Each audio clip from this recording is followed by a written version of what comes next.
Welcome back to another episode of Building the Pride.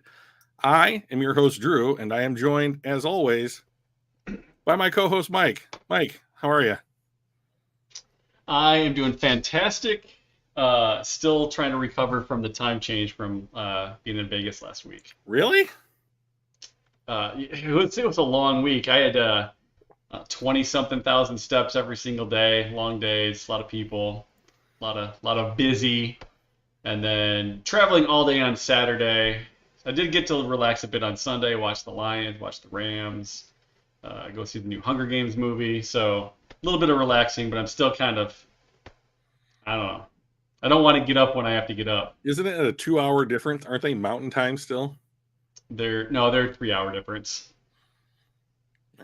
So, Well, you're getting older, but man. doing well. How about yourself? I'm great.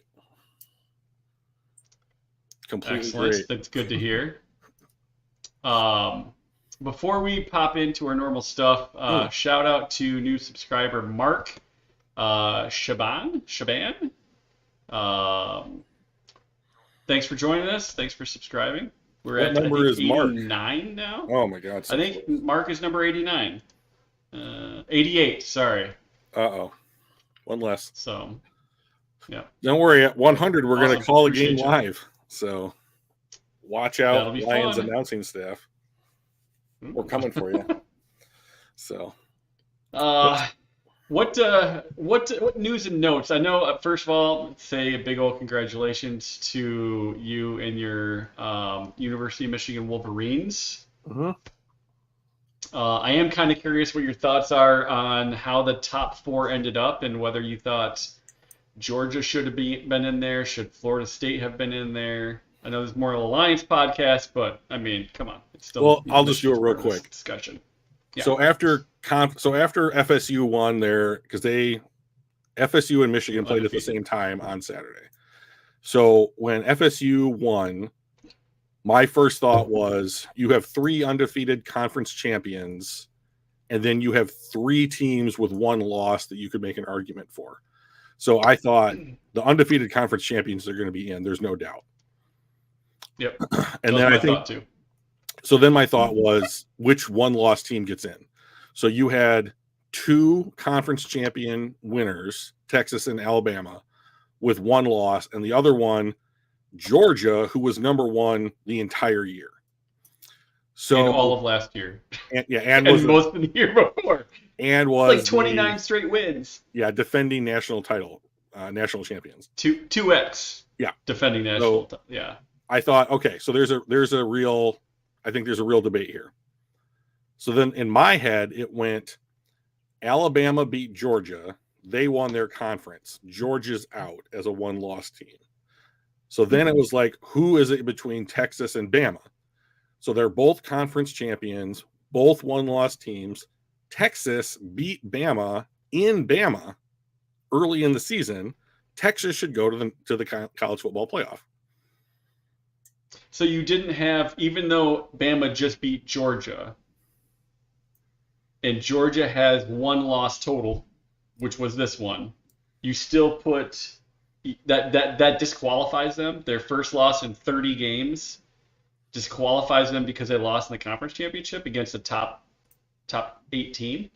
I think that, to me, the way that the college football playoff should work is that if you should look to who has won their conference championships first. Most of the time, those teams are either undefeated or 1-loss teams. So let's have that be the starting pool. I think. Does that work if they're in the MAC? No, I'm talking about conference champions, like Power 5 MAC. conferences, the ones that matter. The MAC is a conference. I say that just because I remember a few years ago Western was 13-0 or whatever, and obviously didn't. Like I think Boise State made the college football playoff once. Like for a while they had a legit team, and like Notre Dame has made the college football playoff. They're an independent, So like I think that you have to look at schools that fall outside of the conference champion model. Yeah. But the overwhelming majority of like schools that I think could play for the national title belong to a Power 5 conference. So you start there. So you didn't have a Boise State, you didn't have Notre Dame that were in the running this year, but you had 3 undefeated conference champions. So what's the argument to keep one of them out? Yeah, I mean, Apparently all the it took was discussion. for Florida's quarterback to get hurt, and then the other guys don't get to play for the national title. Yeah. And Seems I unfair. thought it was pretty classy what the quarterback said. Like, I wish I'd gotten hurt earlier so we can prove it wasn't just the quarterback that did this. Right, exactly. I mean, So I thought, like, to me, I would have gone Michigan, Washington, Florida State, and Georgia. And the reason I would have kept Georgia in there is because that was their first loss in 29 games or 30 games. I'm not sure how you could go from 1 to out of the top 4 after 1 loss in 2.5 years. Like, and it wasn't like you lost to Maryland, right? sure. Michigan almost lost. It was a close game. They won, but like it was a close game against Maryland. And, but if they had lost, that would have been a much different scenario than Georgia losing to Alabama. So like, I looked at Georgia's schedule, and they played 5 top 25 or ranked teams this season. They lost to 1, and if you're like, Michigan played 3 top ranked teams. Ohio State beat them, Penn State beat them, and Iowa beat them. And Iowa was probably, I don't know. They lost to every good team that they played, but they didn't play anybody because They were 10-2. Yeah. And I think they lost to both good teams they played. But anyway, like, I don't know how you keep a team like Georgia out, beating 5 ranked teams, more than anybody else in the top 4. Mm-hmm. And I'm like, I don't even care about college football much. I'm just like, that sucks for Georgia. They should have been in there. Even though Alabama beat them, I think they should have been in there over Alabama. So I guess my thoughts on that are that nothing that Georgia did outside of this year matters when it comes to determining what they should get this year. It's fair. And then and this year they beat the living shit out of everybody except for Alabama. Sure. And lost a 3-point game. Yeah, I agree with you. And that 3-point game was the conference championship. So I get that. So the conference champion winner wasn't Georgia. So Georgia and Alabama this year have the same record, and then most recently, Alabama defeated Georgia. So yeah, everything if that was in week correct, 1, but that matters. Was in week 1. Yeah, I know. It's always better to lose early than it is late. This is true because you can recover in the standings and exactly popularity contest side of things, right? Well, I mean, that's exactly what happened in Alabama. That's exactly what happened to Alabama this year, is that they lost to Texas like week 2, something like that. Yeah. Georgia got screwed. So you and Hefe have a lot in common, right? Well, he's from Kansas City, so never mind. But I agree, Hefe. Yeah. So like, I mean, like you said, you can make an argument for Ohio State for that matter. So, okay. God, that would have been fun. If Ohio State coattailing their way in for the 2nd year in a row sounds awesome. But for Michigan to beat them in possibly the national championship game, wouldn't that just make your year? Not mine. No, if you beat them in the national championship game, we did the second time this season. We already did. That was, I mean, like, for a lot of Michigan fans, that is your national championship, is beating Ohio State. There are people who would rather beat Ohio State than win the national championship that are Michigan fans. I don't know that I'm necessarily one of them, but I like beating them.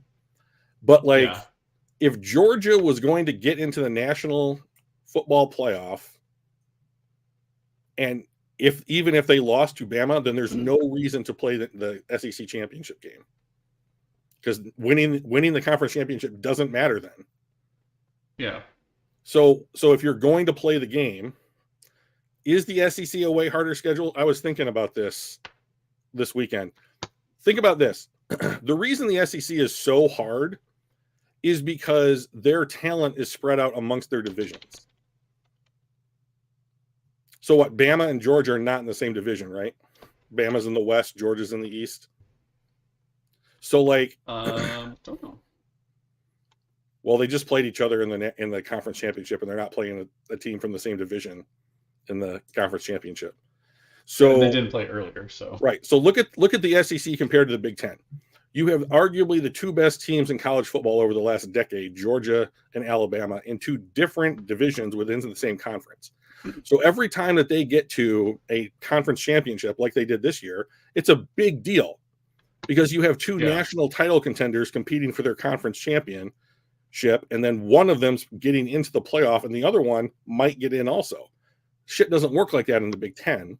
In the Big Ten, you have the three right. In the Big Ten, you have the three national powerhouse teams, Ohio State, Penn State, and Michigan, all in the same division. So they cannibalize one another throughout the season because they all play each other. So this year, Penn State lost twice, OSU lost once, and Michigan got to go to play the conference championship. So Penn State looks worse than other one-loss teams in the SEC when they're right there. If you put Penn State in the West, it would be Penn State perpetually in the Big Ten Conference Championship against the winner of Michigan and Ohio State every year. Yeah. And it would look way better. So, well, we're getting the entire Pac-12. So, I mean, like, we're getting Washington, which is in the college football playoff. We're getting USC, which has traditionally been a really good school. Not really so far this last year. But, I mean, like, is Oklahoma really any good? I mean, historically they have been, but not recently. Right. I was just looking at like the schedule, because what should the college football playoffs be? Should it be the four best teams in college football, or should it just be the people that won their conference and then whoever's left, like the best of whoever's left? You get closer. I think it should be the four best. Championship. There's no definition as to what the four best teams are. That's true. So then, yes, and I get that. So as I look at their schedules, like Georgia played number 20 at the time, Kentucky, and beat them by 38. They played number 12, Mizzou, beat them by 9. They played Ole Miss, number 9, beat them by 35. They played number 18, Tennessee, beat them by 28. And then they played number 8, Alabama, lost by 3. Yep. Those are blowouts against really, really good teams. Okay. And then one squeaker against Bama. So Bama loses by 10 points to number 11, Texas. They beat Ole Miss by 14. That's a common opponent, except Georgia beat them by 35. Sure. They beat Tennessee by 14. Georgia beat Tennessee by 28. How long is this They're list? playing common opponents. Not much, because Alabama didn't play anybody else. They played LSU. That was a ranked team. Right. So if Kentucky was 20 whatever, or the 15th best team in the country when Georgia beat them by however many points, and then they lose out, should Georgia get credit because they beat the 20th best team in week 4? Why? 100%, because at that point they were good enough to be considered the 20th best team in the whatever. Okay. What could have happened after that? Maybe the quarterback gets hurt. So right? what if So what if the opposite? So at happens? The time it was So Kentucky's the 20th best team. Georgia beats them by however many. Kentucky wins out, and now they're the 3rd best team in the country. Georgia should still get credit because Kentucky was 20th when they beat them. Right? I would say probably, yeah. They get credit for being the 20th best team at that time. Well, first of all, there's no definition as to what the best team is. Right? Ranked team, right? So the ranking is based. So if you want the 4 best teams in the country, take 1 through 4. Right. So what's Georgia ranked let's take a look after their conference championship? Let's see. What does the USA So they've got them at 6. So they don't make the college coaches football poll playoff at 6. because they're not one of the 4 best teams in the country at the end of the season. The AP top 25 is. How do you get points in the AP? No idea. People vote for you. That's the only thing I believe happens is that the members of the Associated Press vote for whom they think is the first or second place teams. It's always been like a vote accumulation. Florida is 4th in the AP top 25. Florida State? Yeah, sorry, Florida State, not Florida. Yeah, so they should be in then because they're the 4th best team in the country. Yeah, right? Coaches poll has them at 3, Texas at 4. So I think, well, yeah, you get different polls, like which ones matter more than the others, right? So the one that matters is what the college football playoff committee thinks, right? Yeah. Yeah. So, and they didn't think that Georgia should get in, and they're not going to publish their thoughts. Get in either. Yeah, no. I think looking at what Georgia did this year, they're one of the top 4 best teams in the college football. Well, if that's the case, they should have beat Alabama. My opinion doesn't matter. Right. Right. My opinion doesn't matter. So. If the team that you're describing played on Saturday, then they should be able to beat Alabama. Right? So why didn't Alabama's a great team too? Are they? Why did Alabama not? They lost at home to a non-conference opponent, Texas. A ranked one, a good one. Sure, Texas is fine. I mean, so you're saying that only undefeated teams should get in? Well, I think that undefeated Power 5 conference things, I don't think that you have an argument to keep them out. No, I mean, so like, I'm going to preface this by saying I think Michigan should be in. Okay, great. That said, you look at their schedule, and they played 2 teams worth of damn. Out of the 12 or 13 wins they have, 2 teams actually mattered. Quality of the opponent doesn't matter. Did it? Why? Because it doesn't. It never has. People think that it does because people. So your record doesn't matter then. So the argument is like Ohio State went into South Bend this year and beat Notre Dame, right? It's a non-conference opponent. You're on the road. They were ranked. All the criteria that everyone thinks should really matter when it comes to determining the best teams in the country were there. And Ohio State beat them by a touchdown, 8 points, right? Mm-hmm. So like, okay, they have quality wins on their schedule. It never ends up mattering. Yeah. The things that you said about record Georgia don't matter. Right. So why would you voluntarily make your schedule more difficult? Doesn't make any sense. No, especially when the only thing that matters is what people with your record. And if you can put a bunch of cupcakes in there and have your record look inflated because you played a bunch of garbage teams, I'm better. No one's going to say that Kentucky is on. So you just said that Michigan had a cupcake schedule. No one is going to look at Georgia's schedule and be like, "Oh, you guys had to get past Kentucky." Ooh. Even if Kentucky, but they are going to say you had to get against 5 ranked teams. Yeah, I guess versus when you play Michigan's them. 3. And like, does what you're ranked during the season really matter at all? No, it's just someone's opinion, right? Right. So there's no. So if you look at like quality opponents, Michigan went 2-0. Woo, we're really good. They are really good. They haven't been beaten. I think that's true because the 2 opponents that actually were competitive didn't beat them. The other 10 were practice games. Yes, that's correct. They were practice games that you hoped you did not get hurt on. So Georgia played 5, right? And the rest of their 12-game schedule was practice games. Essentially. Okay, so how many more games do you need in a different conference in order to be on a similar level? So if you play in the Big 12, where the fuck are you supposed to go get your quality opponents? I understand that. If you play in the Pac-12, where are you supposed to go get a quality opponent?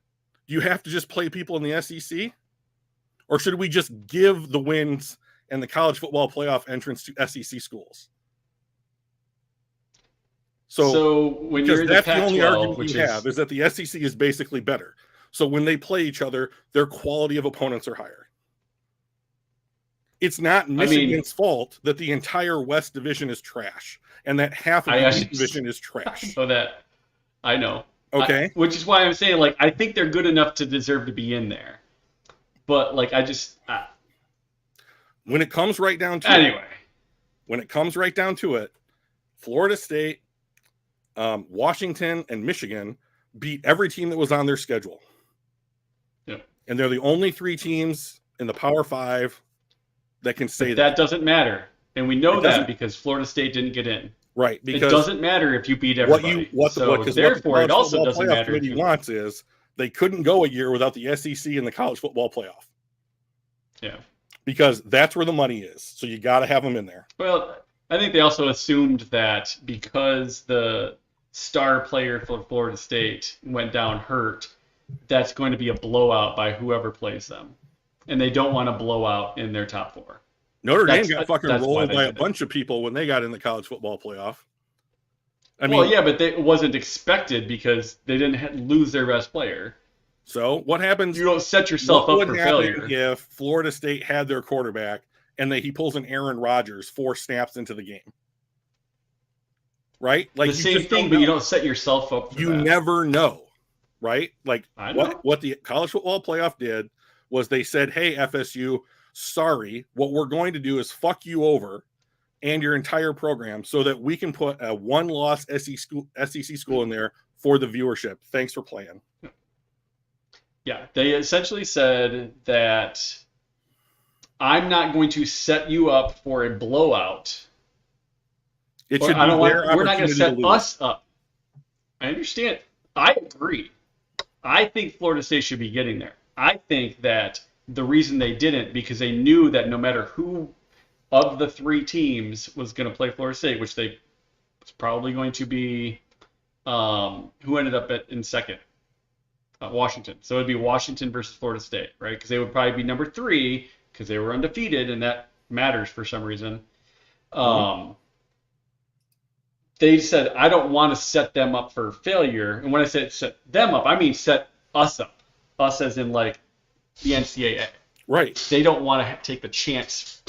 They don't want to, I don't want to say insure it, but, like, have a higher probability of just blowout. Another example of the NCAA being a worthless piece of shit organization that this is the only power that they have, is to determine who gets to play in the national football playoff. And then next year, this is the last year this is going to happen, right? And then we can go to the number 9 team in the country thinks that they should have gotten in. So, but none of people are like, there's no way the number 9 team is going to win. Well, then why let 8 and 7 in? You think 8 and 7 this year have any fucking chance? So do you think that you could, if we were doing 8 teams this year, you think they could have kept Florida State out because their quarterback got hurt? Right. So then they're going to get the opportunity next year if the same exact thing happened this year. Yeah. But next year they should get the opportunity because there's just more teams able to win. They should get it this year too. Right, they absolutely should, which is why this fucking thing is terrible. And then they were like, you know what we can do? We can get Alabama matched up against Michigan. Thanks for playing. That's awesome. Yeah. So don't think that didn't cross their mind either. Oh, I know. Well, to be honest, that's why I thought Ohio State would squeak in with 1 loss. Oh, I was completely prepared for them to coattail their way in again. Because that's intriguing football, right? Correct. Yet another. Yeah. But they would have put them at 3. They wouldn't have put them at 4. They would have put them at 3 because they want that to be the finals. Yeah, probably. So. Wouldn't have been surprised. All right. We went quite a while on college football. There's not a ton of news and notes around the NFL, so I figured that was okay. Was there anything else, news and notes around the actual NFL that is worth mentioning? There's some Detroit news. Ali McNeil hurt his knee. He's on injured reserve, so he's going to miss the next 4 games. Ooh. So they signed Tyson Alu, who played for years with the Pittsburgh Steelers, to be kind of a snap filler. Okay. They signed a cornerback named Kilden Vilder or something like that. I can't remember his name. Okay. I've seen him on rosters in the past, but like I can't imagine that he's anything other than He's an probably better than emergency. Jerry Jacobs. Oh my God, Jerry Jacobs. Yet again, he had a terrible game. But that's the news around the Detroit Lions is that Lee Tyson McNeil Alu. hurt his knee. Practice squad ad. Tyson Alu. Alu. We love those Matt Pacific Islanders. Farniok, the offensive guard, was added to the practice squad. Kindle Vildor, yep, cornerback, active / practice squad. Yeah. Raymond Johnson, practice squad deletion. So yeah, interesting. Okay. Let's talk about the game. Sure. We jumped out to a 21-0 lead in the first 7 minutes of the game, and I'm thinking, thank God. blowout. We love these, right? I don't have to worry about my team losing, and then all of a sudden, it's a one possession game real early in the second half, and I'm just like, are we gonna blow this? Are we the same old Lions? Thankfully, see the score scrolling around the bottom. We did not lose, but it was tight. What were your takeaways? So I had similar feelings. Like, okay, we're getting out to a real quick start. None of them are field goals. It's all touchdowns. So you're up 3 scores 7 minutes into the game, and I was like, there's 3.5 quarters to go. That doesn't. And then I was like, doesn't matter. The offense is too potent, right? So the thing that I also thought, because I rewatched the game right before we came on, in that first quarter, Goff threw 2 balls that could have been pick sixes. He threw one on an out route that hit Paulson Adebo from New Orleans in the face mask, I think. And then he was in shotgun and he had an immediate turn and throw to, I think it was St. Brown behind the line. And Marcus Granderson like literally reached out his 9-foot long arm and got his hand on it. I couldn't believe how long his arm was. It was amazing. And like he just got his huge baseball glove size hand on the ball. And I was like, oh shit, if he just like curls his fingers around that, it's he might be going all the way. So there were 2 like kind of moments for me. The first drive was all runs plus 1 throw. The throw was, I think, for a first down conversion. But like they had it on 3rd and 7, and they ran a draw to Montgomery, who ended up converting. And I was like, oh my goodness, like, got some faith in the running game tonight, do we? But then what seems to happen now happens, which is where the Lions are playing from the lead. They had fewer penalties, fewer mistakes, fewer turnovers than their opponents, but their opponents managed to claw back into the game. So this is the play pattern that I'm seeing now for the Lions. Get up, letting their foot off the gas. Yes, the Lions take their foot off the gas. The offense sputters. The defense is just not good enough. And the defense allows teams, competent NFL offenses, which Chris Olave is an exceptional wide receiver, an exceptional one. It was crazy to me how good he was in this game when he wasn't supposed to play originally. But the New Orleans with Alvin Kamara and Taysom Hill and Chris Olave, those 3 players just managed to methodically move down the field in the first quarter, in the second quarter, makes the game close. Detroit gets a fumble recovery, kicks a couple field goals, and manages to stay out in front. But it's that classic, like, hanging around, what's going to happen. And it drives me crazy. Like, just don't give them the option. Blow them out. Finish blowing them out. Right? Finish blowing them out. Yeah, 100%.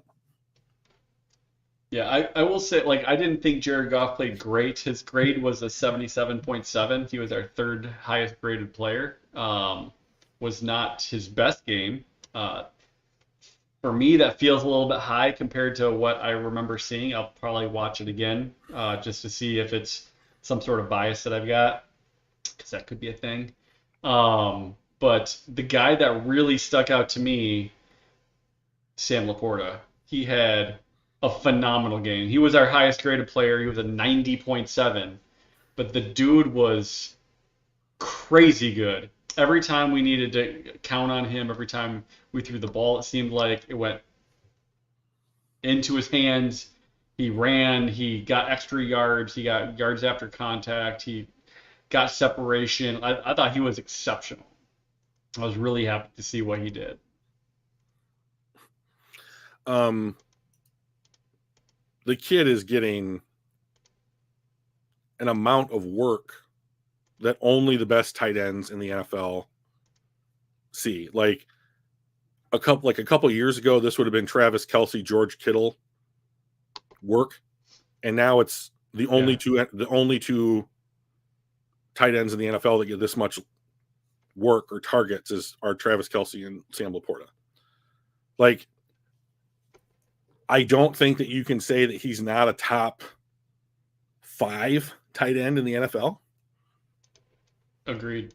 I mean, like, and okay, so like we've harped on him or the Lions for drafting him as high as they did in the second round. But if you hit on a dude and he's top 5 at his position, even if it is a position of not as high a value, that's a correct call. I don't understand these graphs. I've never understood these graphs. All right. So this is the average receiver separation. So Donovan Peoples-Jones, granted he didn't have as many snaps. His average separation was 5.48 yards. The league average is 2.95. So Josh Reynolds did not get much separation. St. Brown didn't actually get much separation.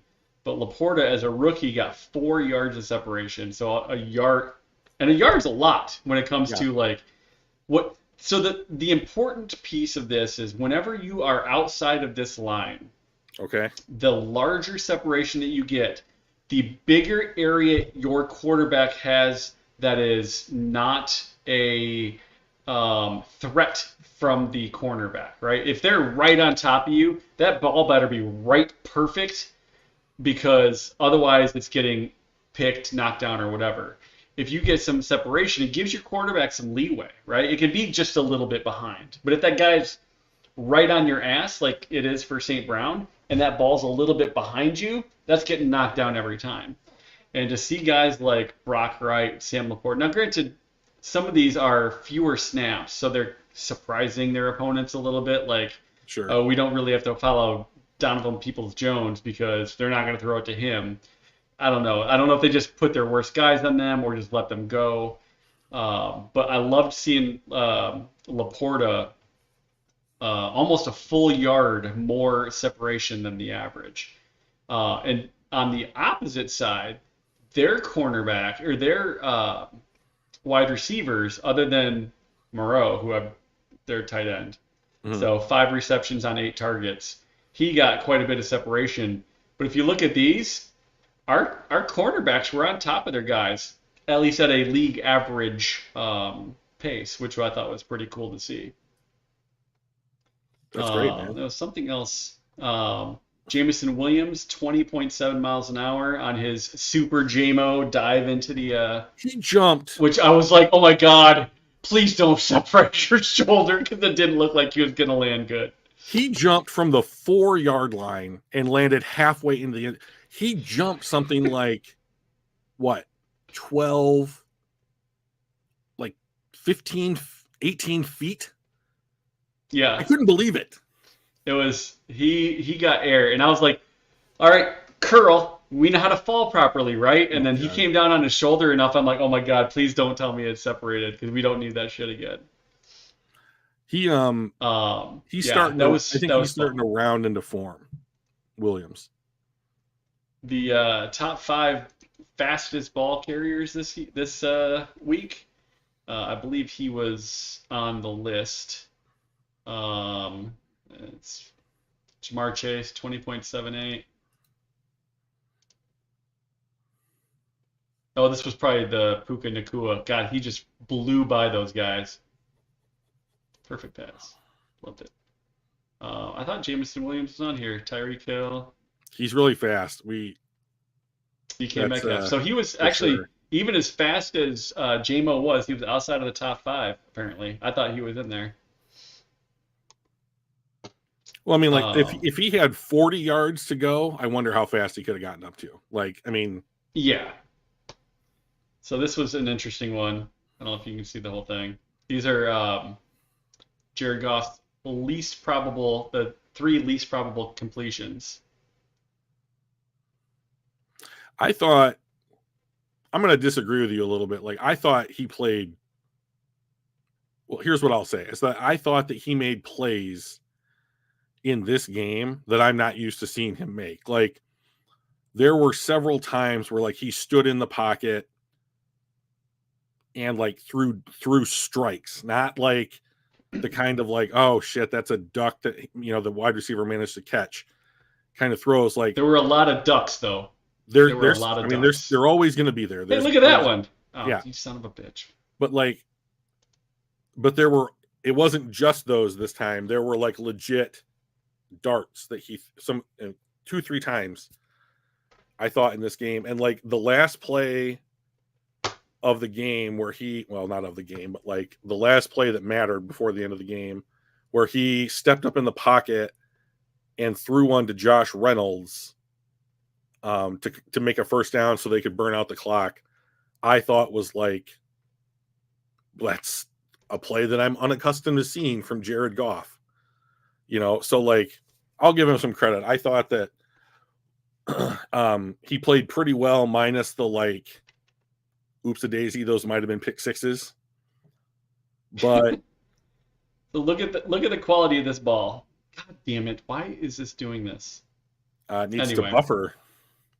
Maybe because you apparently have maybe because you have 18 tabs open. I need to be ready in case we wanted to take a look at salary cap stuff, Sure. or other rankings and stuff. But Well, this is I great don't know. TV. I thought I did great, great content. Um, I,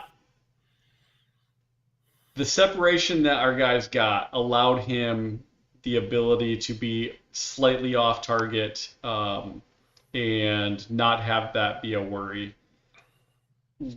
Rewatch some of those. There were a lot of ducks. I Yeah, don't I mean, care on if it's a duck if our guy catches it. Right, right. the one that they were just showing was just wah wah wah. It was ugly.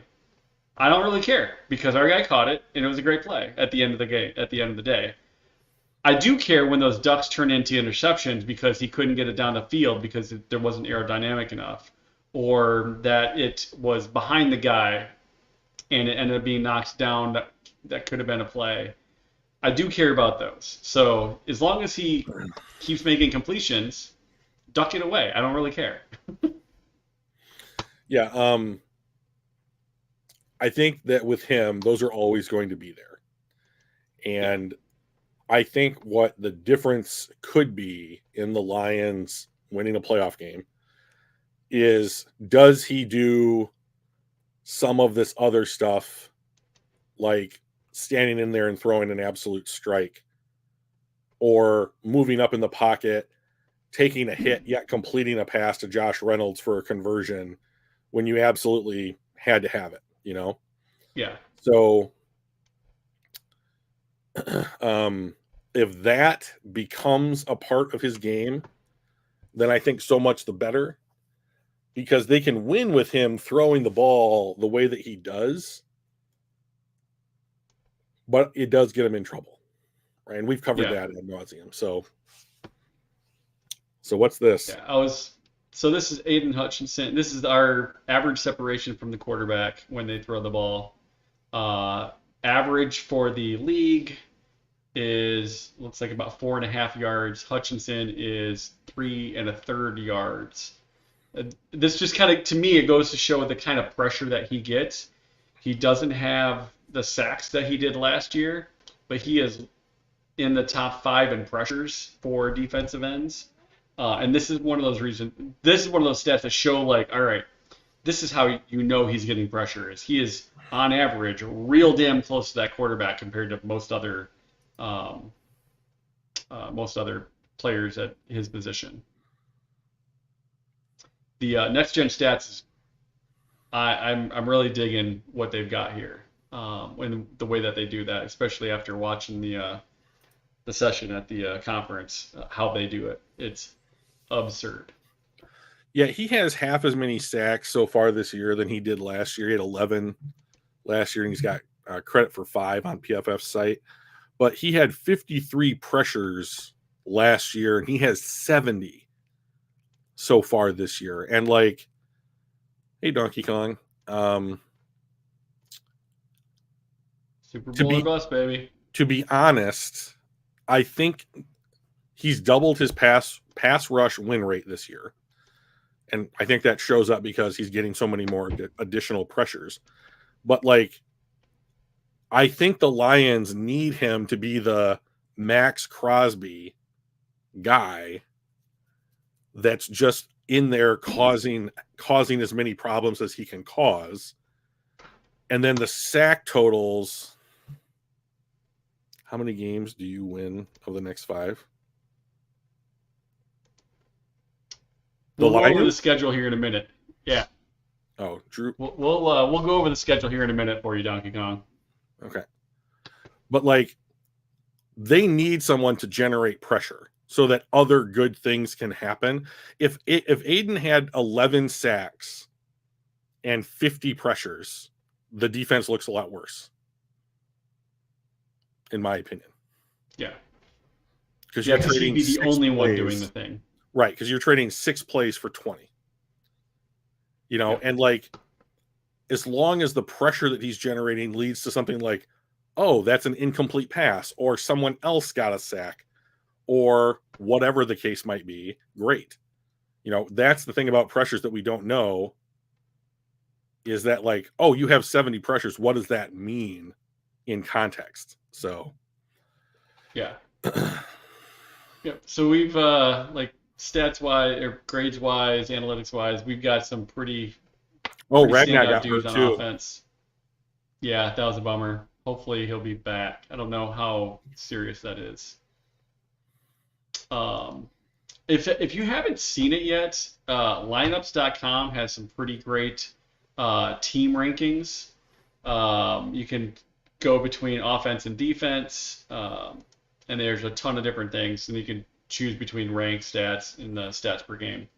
But looking at offense, our offense has scored the 6th most amount of points. We have the 2nd most amount of yards.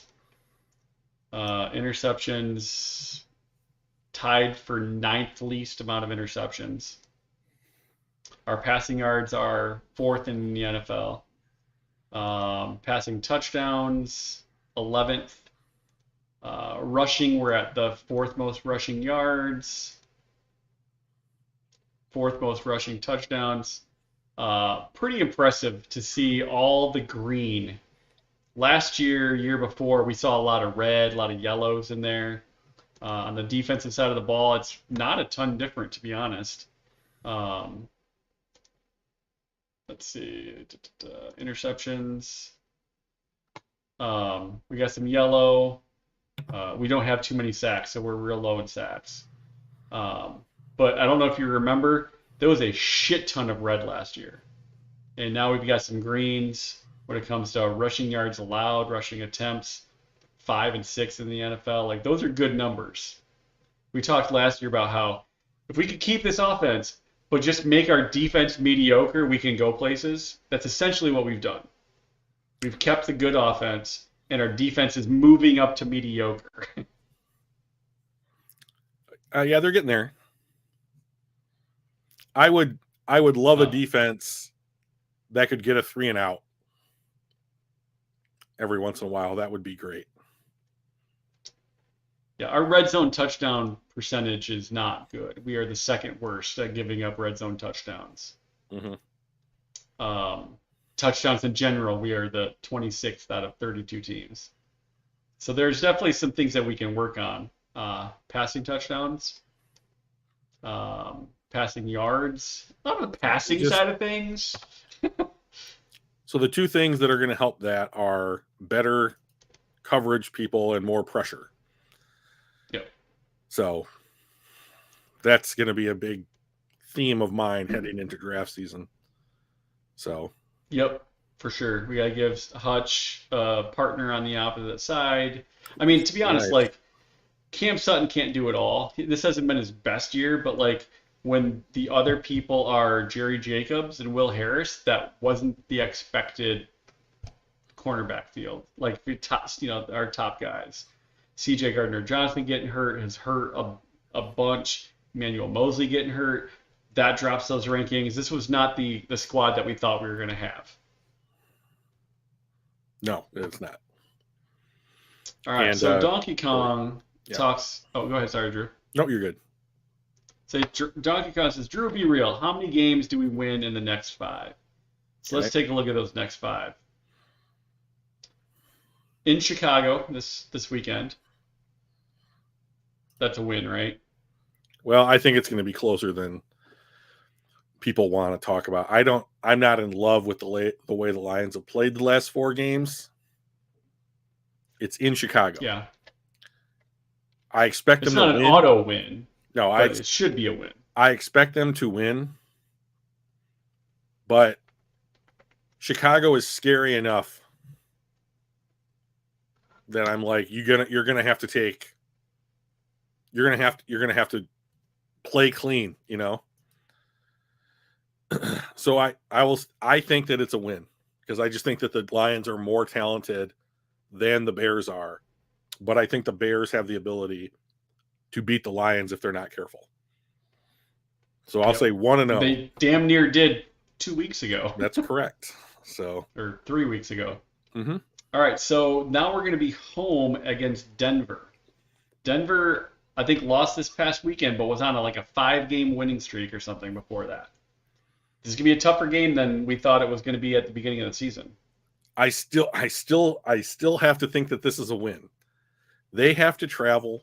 It's a home game for us. I just think that they're a better team. Yeah. All right, and then we're going to be playing in Minnesota. Minnesota, after Cousins went down, Dobbs come in. They actually kept winning, and it was kind of like, oh shit, maybe this division is going to be up for a fight. Dobbs hasn't played well the last couple weeks, I don't think, but Yeah, he had one game where he threw 4 picks. that was a rough game. Not gonna lie, I watched that. I watched that one. I still think I think we at least split Minnesota. So here's the thing: without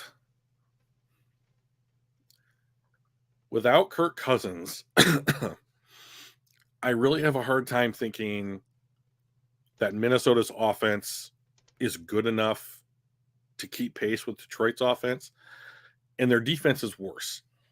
So I think what Josh Dobbs has done this year in the NFL is remarkable. But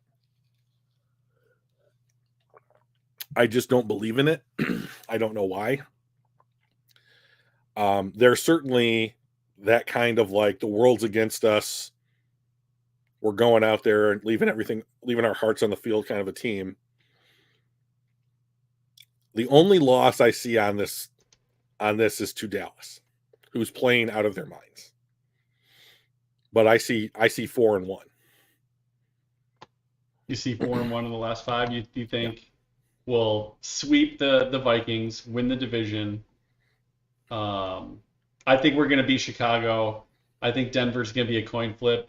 I think we'll split against Minnesota, and I think Dallas. Do you see what their point differential is at home this year? It's 4 fucking touchdowns. It's I mean, they are blowing people out at home. It's absurd. I don't think we're going to win. So I've got ESPN's standings up right now. Sorry. Detroit's point differential this year so far is plus 41. All right. Dallas is 168. Like It's 127 more. That's a lot. Like Miami has had ridiculous offense so far this year, right? Like they everywhere you look, it seems like they're being lauded for how good that their offense is. Their point differential is 113. Yeah. Like Dallas is crushing people. Yeah. What's our average margin of victory? If I can click onto it. Can't. Well, what is it? It's the difference divided by the games, right? Yeah. So 168 divided by 12. No, like their home difference specifically. So at home or whatever, it's probably way more, but they're beating everybody by 14 points. Like so they won by 20, they won by 35, they won by 3, they won by 23, they won by 32, 23, 35. Some of those were. Yeah, it's a lot. And their losses are at Philly, at San Francisco, and Arizona for some reason. So it's like the teams that they're beating that they lost to are the other teams that are competing in the NFC, and they were both at their place. So they're going to have to play Philly at home because they're in the division, right? But the San Francisco game is kind of the one-off. That's right. Josh Dobbs was Arizona's quarterback when they beat Dallas. Good catch, Donkey Kong. He's paying attention to what's going on. We got the best guys on our chat, right? Yes, we have some good ones. So I just can't pick Minnesota to beat Detroit, even in Minnesota. And they're just, I just don't think that. Is Justin Jefferson back for these games?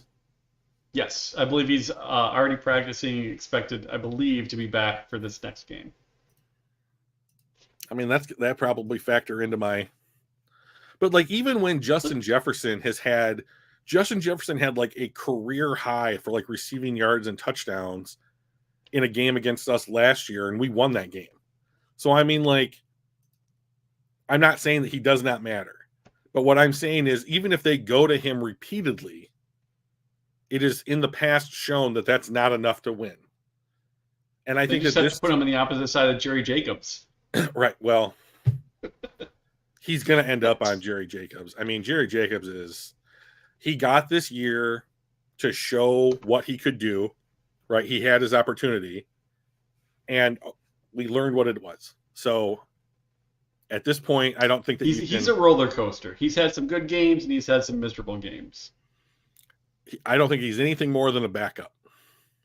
Correct. So getting a starting caliber cornerback across from Sutton in the offseason is as far as I am considered, is an absolute necessity. Yeah. Yeah, Donkey Kong says Sutton's more of a solid number 2, kind of need a number 1.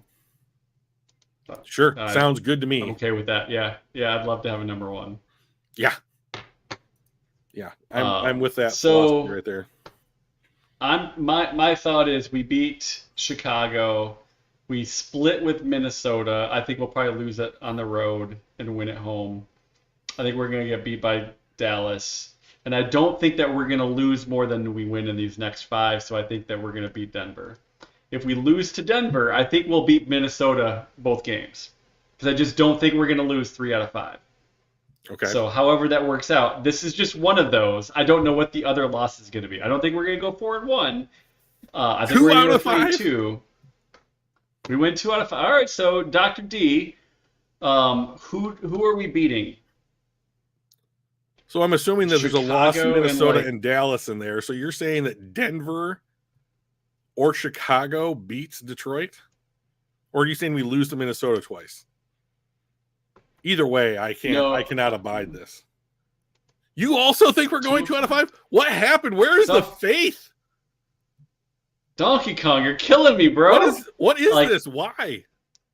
I think we can go 3 out of 5, possibly 4. Like I don't think it's outside of the realm of possibility that we win out other than Dallas. I just don't think we're right there yet. I think we could go 4-1. I think the our Denver and one floor is Minnesota. 3-2. So the last 4 games, the Lions have played the worst football that they have played all year. Can we agree on that? Is that a hill we can all stand on together? So like, Yes. okay, so Minnesota and Green Bay are still in striking distance for the division, right? If things were crazy, like they're not mathematically eliminated, but in this 4-game stretch, except the Baltimore game, okay, sure, yeah, I'm right there with you. This last 4 games plus Baltimore, 100. In the last 4, excluding Baltimore, they're 3-1. So like, Yep. even when they have played poorly, they have found ways to win, which I think is a good one. The magic number with Minnesota, if they can win that first one of the games against Minnesota gets a loss, Detroit gets a win. I think that separation is too great of a difference for Minnesota to overcome the rest of the year. They were sketchy, 100% on. I'm 100% with you, Detroit. Yeah, especially this one right here, Yeah. that Chicago game. We should That was not have sketch. won. 100% sketch for sure. Thanksgiving, not good. New Orleans didn't inspire a lot of confidence. Yeah, I'm out there. Even the Yeah. Chargers. Does not. But So, but like, let me the thing to ask you remember this. though is we averaged 31.75 points over those 4 games. Like Right. our last 4 games, we're averaging a touchdown and a field, 4 touchdowns and a field goal. And That's there's formidable. nothing wrong with the offense. Yeah. So like, so we're on the Facebook groups, like we're in other like chats and that kind of stuff, and like there does seem to be this repeating theme that like the defense needs to be better. The defense was needs to be X level, and it's not there yet. And I'm thinking like it never has been. And this team, this team is 9-3, and then over the last 10 games of last season, what is that? 22 games. They're 19-5. I mean, like Detroit's been kind of held up because the teams that they beat don't have a lot of winning records, right? Right. So if you look at the teams, if you add up the records of all the teams that Detroit has won against so far this year, they have losing records. So they're not playing very good teams, and they're beating those teams. And the teams that are left on this schedule are not very good teams. Chicago is not very good. Denver is not very good. Minnesota is the definition of average, and Dallas is elite. Yep. And so Which is why I think we're all in agreement that we're not going to be. We probably will not beat Dallas, right? Right. So like, if Detroit goes, Don Berger, welcome back, buddy. It's not. Those predictions change because we don't know the future, unfortunately, right? Like, I wish that I did. Kirk Cousins went down hurt, right? We're like, oh, 2 easy games. Those are 2 wins. Right. And then all of a sudden, like, oh shit, they're still playing well. That's so my question is, we're averaging 31.75 over our last 4 games. Which of these 5, other than Dallas, because like we're all agreeing that it's probably lost, which of these other 4 games are going to score over 32 points? 32 points or more. I don't think that any of those teams can do that, even against this defense. Right. So the way that matters is they need to keep us under that average. Which of these teams are going to keep us under our average point scored? Like, all 4 can outscore us? Come on, man. Come on. I don't want to have to pick fights with people in chat, but that's wrong. I don't think that that's correct. I'm just see if I can find.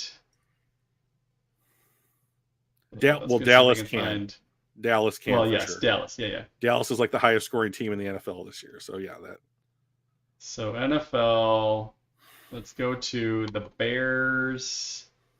the Vikings. Well, I mean, like, and the Broncos. let's say worst case scenario, right? Worst case scenario from the what people in the chat have said is that you get 2 out of the next 5. Okay, so if the Lions are an 11-win team, are we assuming then in the next 5 games that Minnesota wins twice against us? If Minnesota wins twice, split maybe.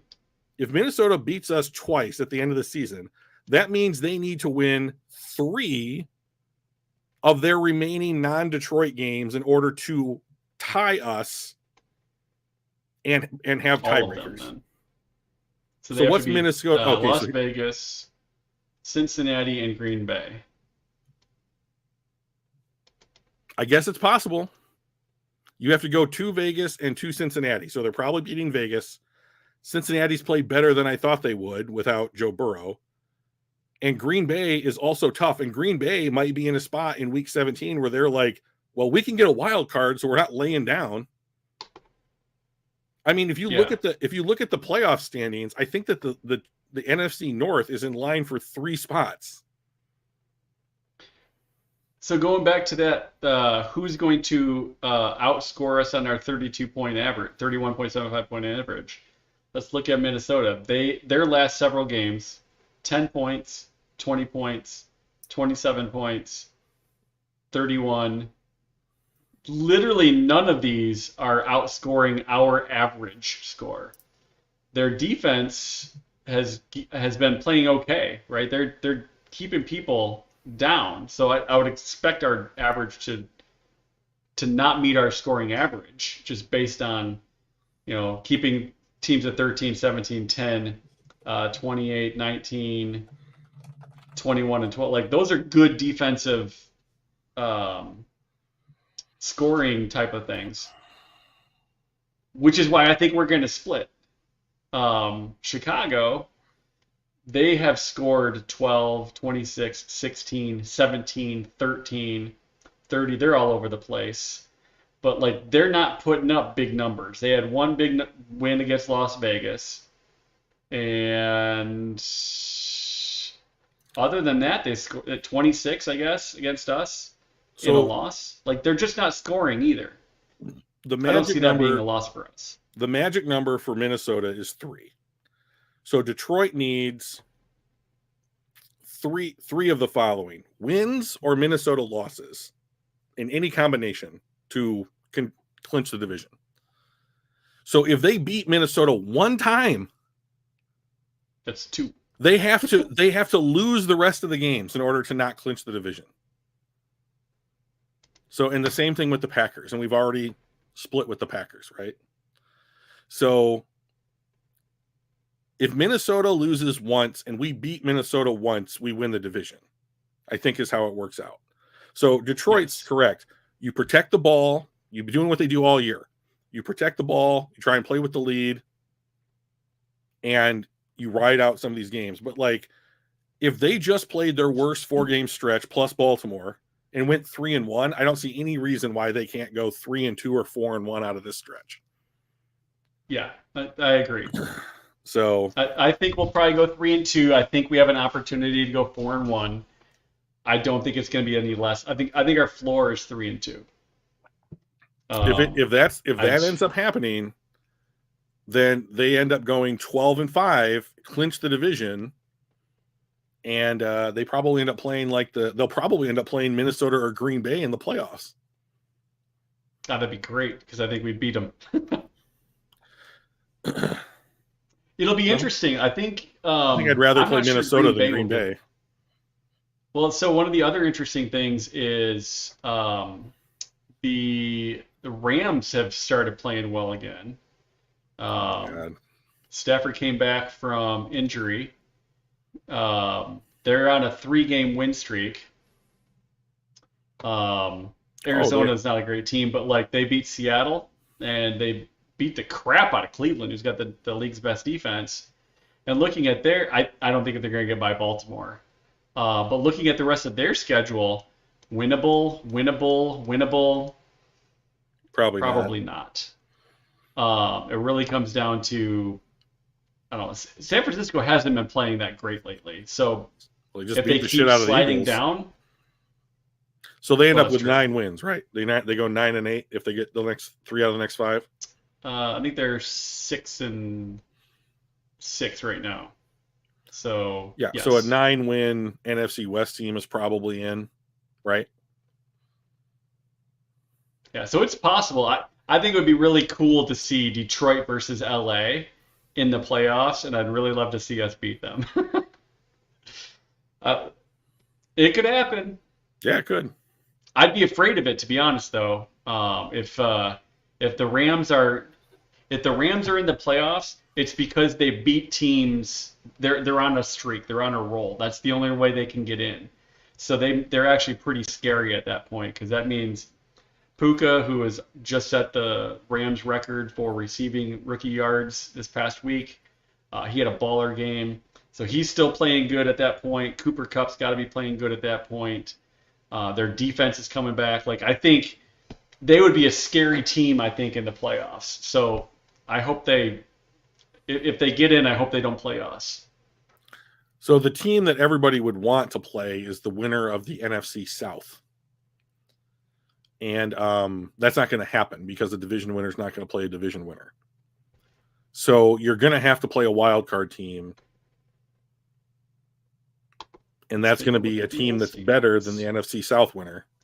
You want Green Bay? I don't want Green Bay. Green Bay is So this is what we're looking at right playing now. really well. So the NFC, we're sitting in third right now. 1994, dude. That's 30 years ago. That's a literal generation. There's no more revenge for that. That's in the history books, man. You got to let that one go.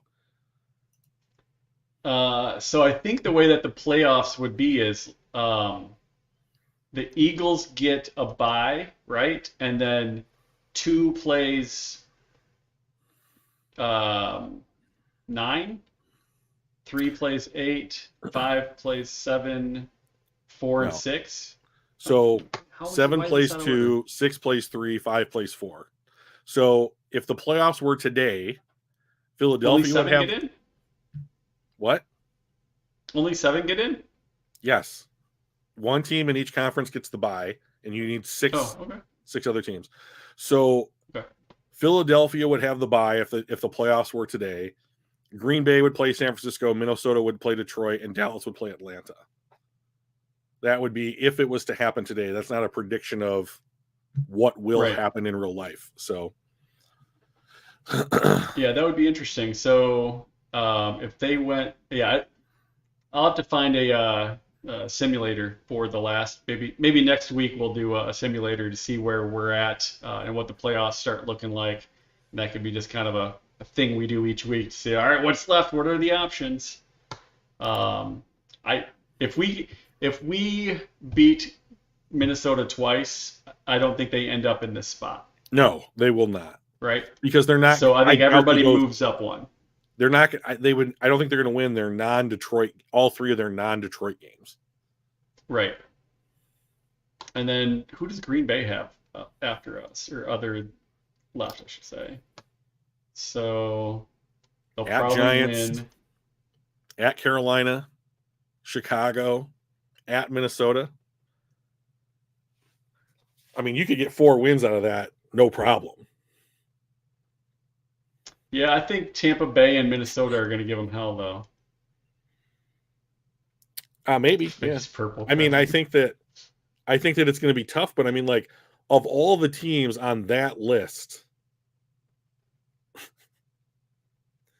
Green Bay's playing the best out of every team on that list. Yeah, I don't want to have to play them. I know Kansas City hasn't been the world beaters that they have looked like. I mean, the last 5 or 6 years, but they just beat Kansas City. I mean, like it's not great, and I don't want to hear like, oh, we the Hail beat Mary, Kansas City. I watched that game. Green Bay was good in that game. Yeah. So I don't want to play the Packers. I want to play bad teams up until I need to play the one game that really matters. The Super Bowl. Play bad games all the way to the Super Bowl. No baby. one gives a shit about who you played up until that point. The only thing that matters is whether or not you won it. So That's why you don't look at the 72 Dolphins schedule and who they played. They just like, hey, we were 16-0, yeah, right? So it doesn't matter if like every team that they played was under 500. it doesn't. For the most part, because you were perfect and you were the only Right. ones to do that, and you got a ring. Absolutely. All right. So, any other final thoughts for Detroit versus Chicago in Chicago this next week? So I've always thought that like the Chicago Bears' best chance to beat Detroit is if they let Justin Fields run. Yep. So if you're Chicago, what's the most important thing for you to do, right? So the criticism of Chicago earlier in this year was they're not letting Fields run. They want him to focus more on throwing the ball. Well, when they played Detroit a couple weeks ago and threw the ball, they combined those two things, and he would get outside the pocket and break containment, and then he would find Cole Kmet or the running back, or he would just watch DJ Moore streak past Jerry Jacobs like he's a little kid, or whatever. So like, Fill in the receiver name, streaks past Jerry Jacobs like he's a kid. if I'm the Lions, I just play zone.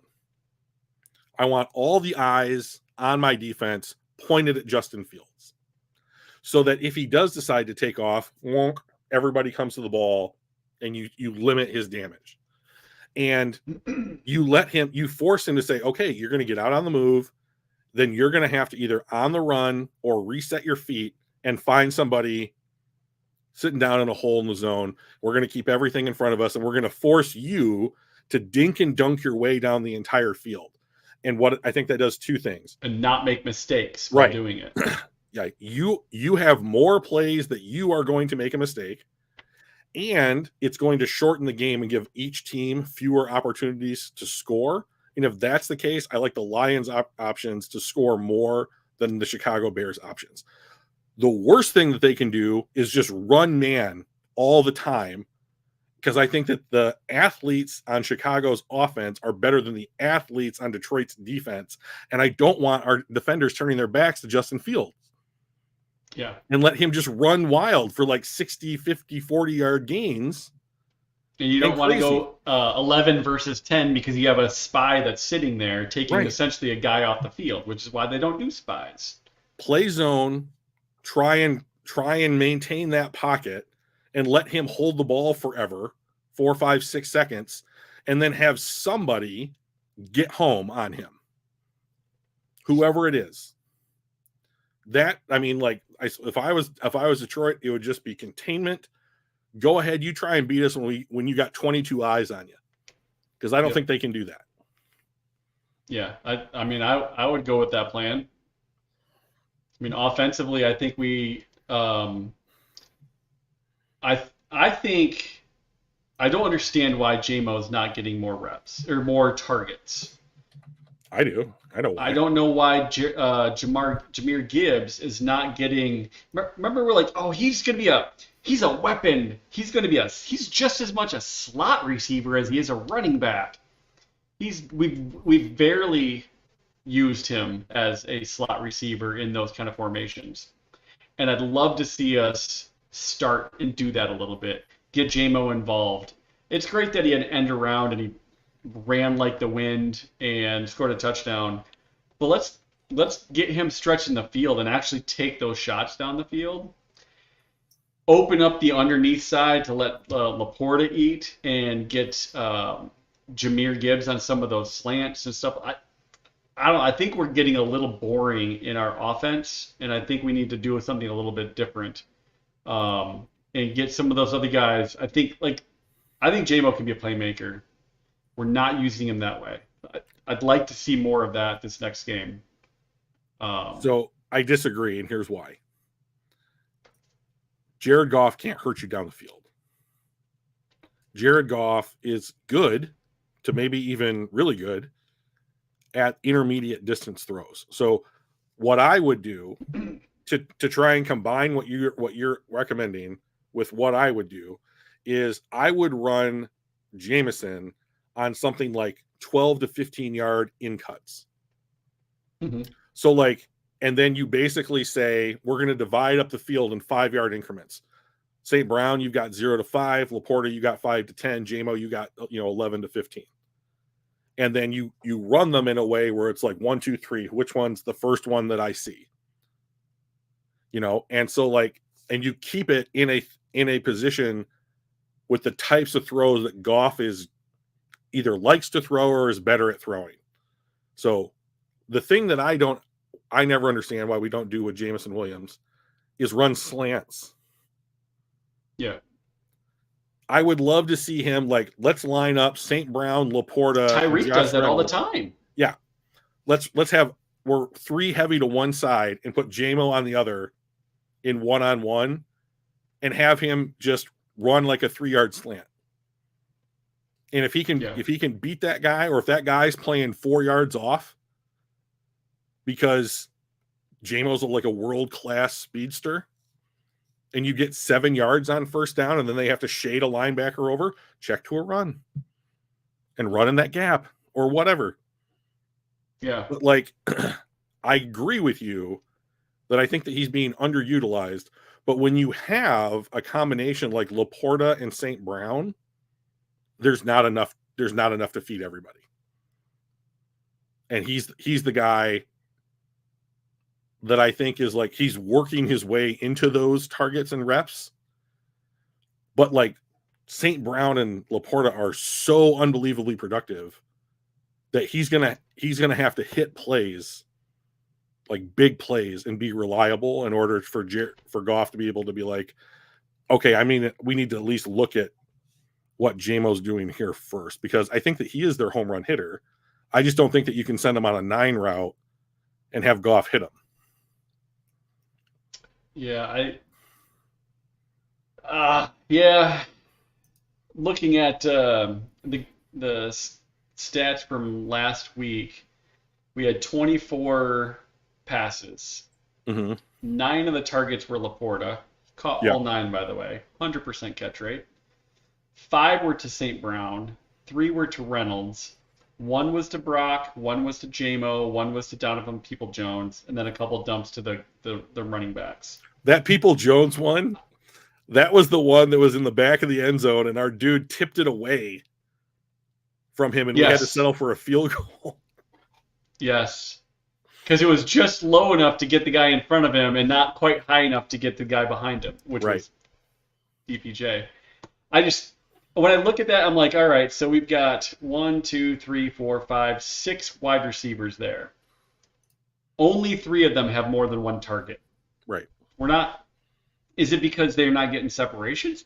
I mean, Peoples-Jones, now granted, he was, I don't see snaps, pass snaps. He was on 6 snaps, not a ton. But he got really good separation, as we saw before, right? So, like, why is he not being targeted? Jameson Williams also got good separation. He played 17 snaps. Why is he playing 17 snaps and getting 17 pass snaps and getting 1 target when he has a better than average separation last game anyway? Like, I want to see more ball distribution. That said, I don't fucking care as long as we win. Like, I don't care if he doesn't see a single target if we win. I think that we'll have a better chance of winning if everybody gets involved and they can't go, oh, well, I'm going to key on Laporta and St. Brown and go, that's their offense. I want them to go, I don't know, who should I cover? JMO, Laporta, St. Brown, Josh Reynolds. He's been great most of the season. Like, who do I cover? Right now it's like these 2 guys, and that's it. That needs to change, because I think good defenses will do that. They'll key on those guys, and we're going to be booked. So, I think Goff is comfortable with Laporta and St. Brown. And I think that the comfort level makes him not want to spread the ball around. Like, I think that his Yeah. confidence level with those two wide receivers is 100%.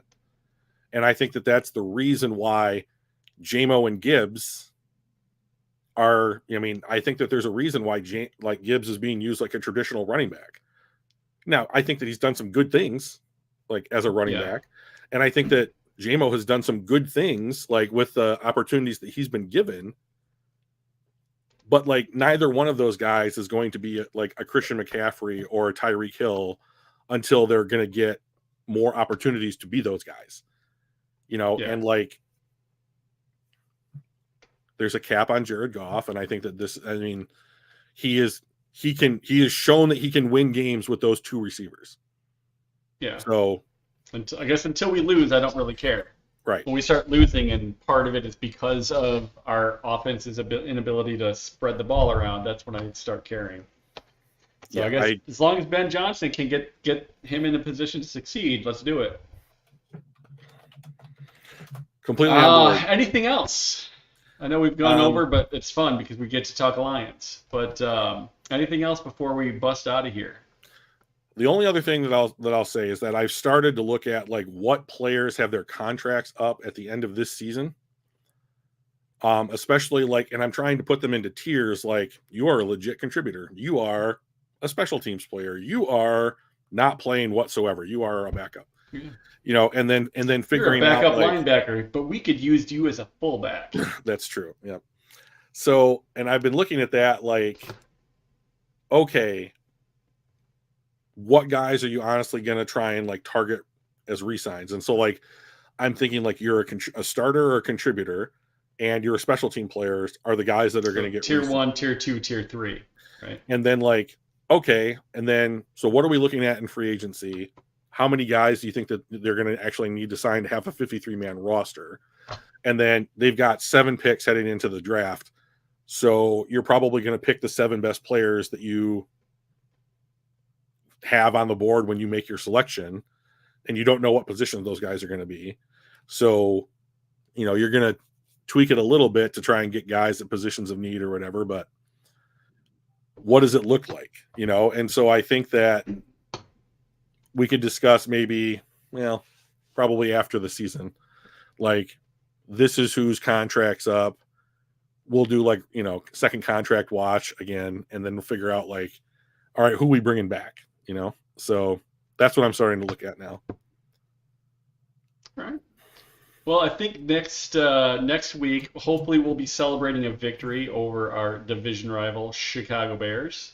Yes. But I think we could probably start tiptoeing into that conversation, and we'll find a playoff simulator to see what different options might be coming up over the final 4 weeks, while we were hopefully sitting at an additional win in the win column.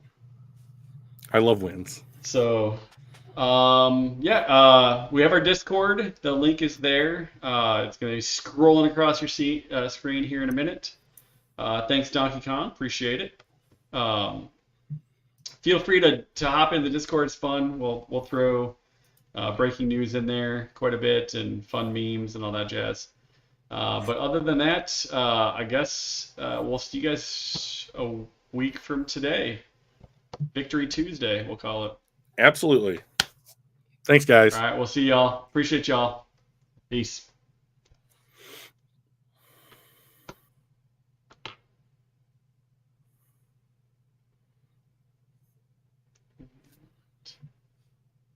Oh, there's Kathy.